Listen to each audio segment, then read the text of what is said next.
नमस्कार प्रेक्षकांनो, लग्नानंतर होईलच प्रेम मालिकेच्या आजच्या म्हणजेच 13 मार्चच्या भागात आपल्याला एक जबरदस्त असा ट्विस्ट पाहायला मिळणार आहे।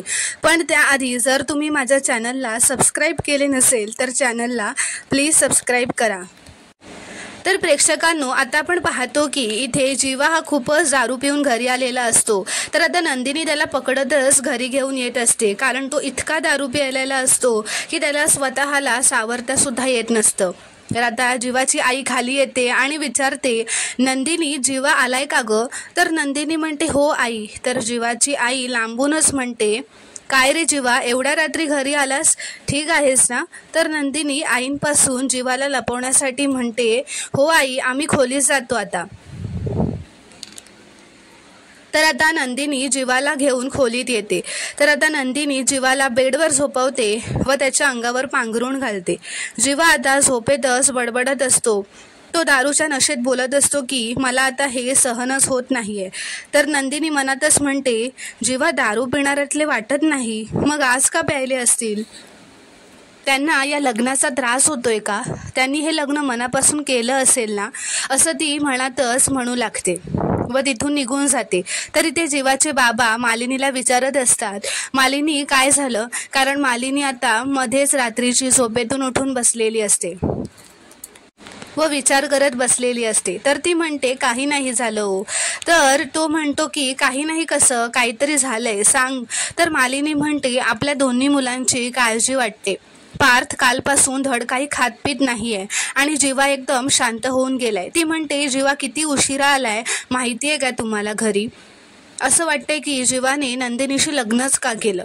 पण आपल्या जीवाने मनाचा मोठेपणा दाखवलाय, कुठल्या परिस्थितीत हा निर्णय घेतलाय हे पार्थला नाहीच कळत आहे। लग्नाच्या दिवशी जीवा किती हसत खेळत होता, माझ्या अवतीभोवती फिरत होता, माझं पण लग्न कशा बायकोशी होईल हे रंगवून सांगत होता। मला आता तिला त्या सर्व आठवणी आठवत असतात। आपल्या घरातला सतत हसत खेळत राहणारा मुलगा एकदम असा शांत होऊन गेलाय, असं ती म्हणत असते। तर जीवाचे बाबा म्हणत असतात, प्रत्येकाची रिॲक्ट होण्याची पद्धत वेगळी असते। आता काव्य आणि नंदिनीकडेच बघ, नंदिनी कसं शांतपणे सगळं समजून घेते, पण काव्याला काही झेपतच नाहीये हे सगळं। तर मालिनी म्हणते, हे झेपण्यासारखं आहे का हो? तर जीवाचे बाबा म्हणतात, नाही, अजिबातच नाही, हे झेपण्यासारखं नाहीच आहे। म्हणूनच तर म्हणतोय की दोघांनी वेगळं व्हायचा निर्णय घेतला तरच। तर आता ते काहीतरी म्हणणार असतात, तर मालिनी पुन्हा चिडतच म्हणते की अहो, तुम्ही पुन्हा तेच बोलताय। तुम्हा पुरुषांना कधी कळणार आहे की गाठी जर तुटत नसतील तर त्यांना असं तोडून टाकायचं नसतं। तर ते काव्या ही रात्री झोपेतच स्वप्न बघत असते। ती स्वप्न बघत असते की जीवा हा तिच्यासोबत लग्नानंतर तिला सकाळी कॉफी आणून देत असतो, तिला जेवायला काय हवं ते विचारत असतो, तिच्यासाठी जेवण बनवणार असतो। पण त्यानंतर ती स्वप्नातच बघते की तो जीवा नाही तर पार्थ असतो आणि हे पाहिल्यानंतर ती घाबरूनच झोपेतून जागी होऊन उठते व आजूबाजूला बघू लागते।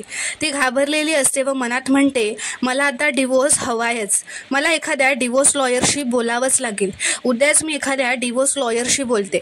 तर आता इथे सकाळी जीवाला झोपेतून जाग येते तेव्हा तो बघतो की आजूबाजूला कोणी नसतं आणि त्याला रात्री जे काही घडलं आणि तो कसा दारू पिऊन वगैरे आला होता ते आठवत असतं। तर तितक्यातच इथे नंदिनी ही दारूची 2 ग्लास भरून घेऊन येते आणि जीवा तिला बघून उठून उभा राहतो। नंदिनी त्याला म्हणते, घ्या घ्या, दारू आहे।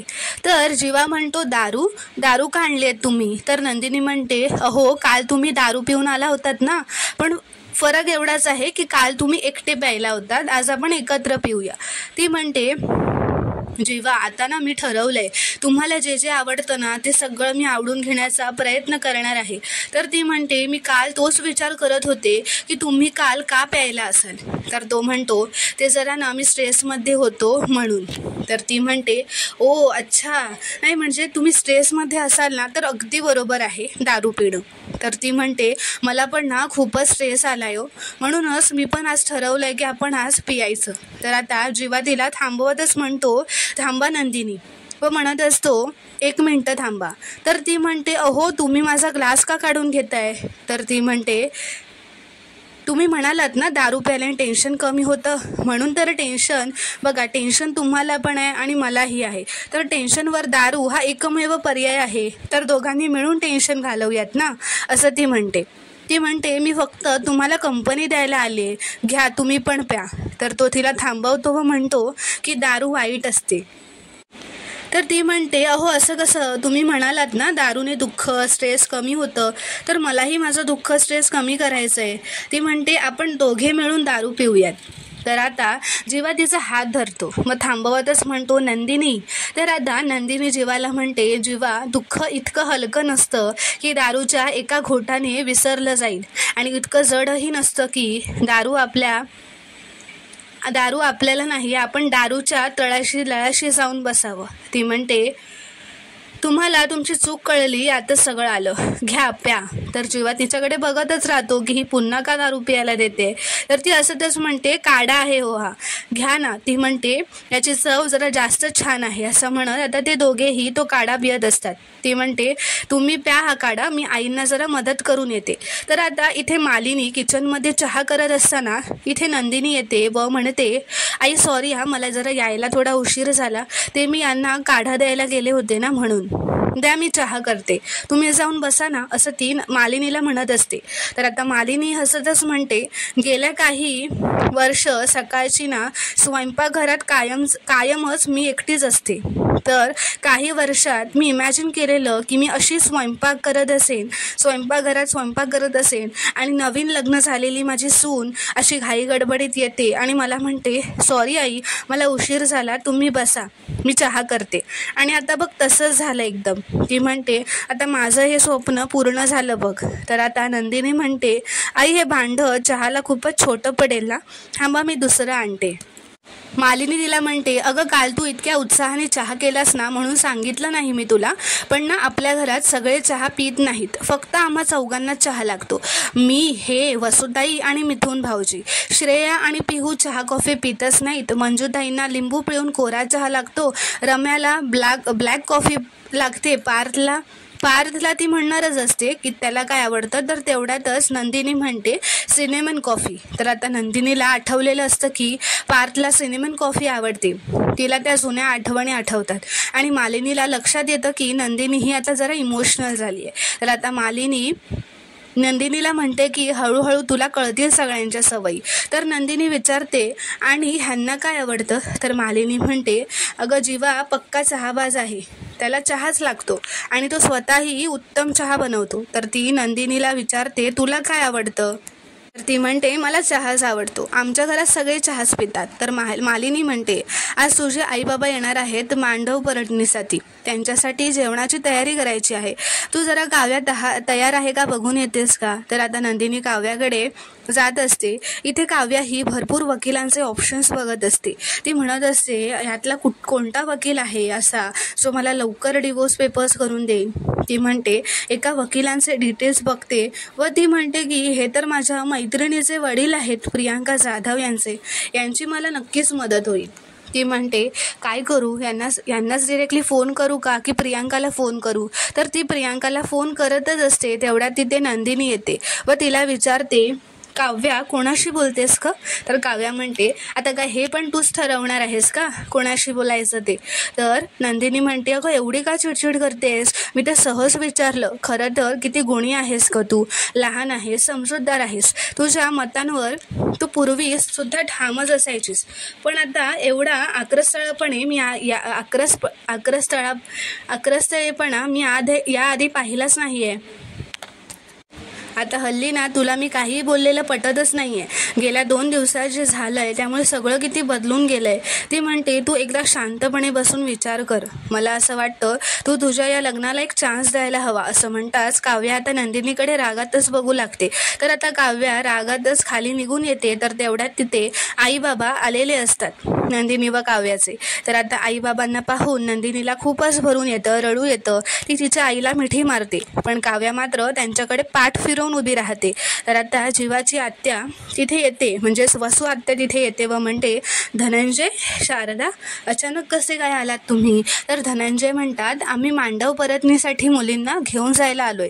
तर आत्या म्हणते, इतक्या विचित्र पद्धतीत लग्न झालंय या मुलींचं तुमच्या, तरी तुम्हाला सगळ्या रीतीभाती पाळायच्यात? ती म्हणते, मग तुमच्यामध्ये आणि गाववाल्यांमध्ये काय फरक हो? जीव जाईपर्यंत त्यांना परंपरा पाळायच्या असतात आणि आता तुम्हाला सुद्धा. तर आता काव्याला खूप राग आलेला असतो हे तिचं बोलणं ऐकून. ती म्हणते, म्हणजे वसू आत्या म्हणते, इतकं ऑकवर्ड वातावरण झालंय ना तरी सुद्धा रीती पाळायच्याच आहेत. वा. ती म्हणते, गंमत काय आहे ना माहिती आहे का तुम्हाला धनंजय, तुम्हाला सगळ्या रीतीभाती पाळायच्या आहेत हो, पण तुमच्या मुलींना एकही रीत पाळण्यात इंटरेस्ट नाही आहे. तर आता काव्याचा राग अनावर होत असतो, पण तरीही ती वसू आत्याला काही म्हणत नसते, कंट्रोल करत असते. कारण नंदिनी तिचा हात अशी दाबत असते, तिला शांत करत असते, ती काही म्हणू नये म्हणून. तर आत्या म्हणते, इतकं समजवलं पण त्यांनी एकही रीत पाळली नाही, उद्धट आहे तर तुमच्या मुली, असं ती म्हणते. ती मुद्दामच म्हणते, शारदा, खूप छान संस्कार केलेस ग तू मुलींवर. अगं, गृहप्रवेशापासून ना यांची नाटकं चालू होती. उखाणा घ्या म्हटलं तर एकीने पण उखाणा घेतला नाही. तर आता नंदिनी म्हणतच असते, वसू आत्या असं जोरातच म्हणते. तर वसू आत्या तिला थांबवत म्हणते, काय वसू आत्या, हे बघ नंदिनी, तोपर्यंत तू आली नव्हतीस म्हणून तुला काही माहीत नाही आहे यातलं नेमकं काय झालं होतं ते. ती म्हणते, काव्या हिने काय काय केलं माहिती आहे? गृहप्रवेशासाठी ठेवलेल्या कलशाला हिने पायाने लाथाडले. तर आता हे ऐकून नंदिनी आणि तिचे आई बाबा काव्याकडे बघतच राहतात. फुटबॉलसारखं उडवून दिलं होतं हिने त्या गृहप्रवेशासाठी ठेवलेल्या कलशाला. आणि माझ्यावर विश्वास बसत नसेल ना तर रम्याला विचार. आणि नाही, रम्यालाच कशाला, काव्यालाच विचारा ना तुम्ही स्वतः. तर आता सगळेजण काव्याकडे बघू लागतात. तर प्रेक्षकांनो, आता आपण पुढील भागात पाहणार आहोत की आता नंदिनी व काव्या त्यांच्या माहेरी आलेल्या असतात. तर त्यांची लहानपणी जी असते तिसरी बहीण, ती धनंजय आणि शारदाला म्हणते, आज काव्याच्या आवडीचं जेवण करा मस्तपैकी.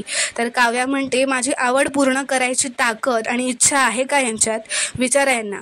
तर इथे रम्या पार्कच्या खोलीबाहेर असते व मनातच म्हणत असते की ही काव्या तर पार्कशी डिवोर्स घेईल काही करून, पण नंदिनी आणि जीवाचा डिवोर्स होता कामा नये, असं ती म्हणत असते. नंदिनीच्या खोलीत येऊन काहीतरी कटकारस्थान करतच असते, कारण आता नंदिनी तिच्या माहेरी गेलेली असते. तर इथे नंदिनी धनंजय आणि शारदाला सांगत असते की जीवाने माझ्यासाठी जे केलंय ना ते दुसरं कोणीच करू शकणार नाही आणि कोणीच करू शकलं नसतं, म्हणून मी ठरवलंय काहीही झालं तरी हे लग्न निभवायचं.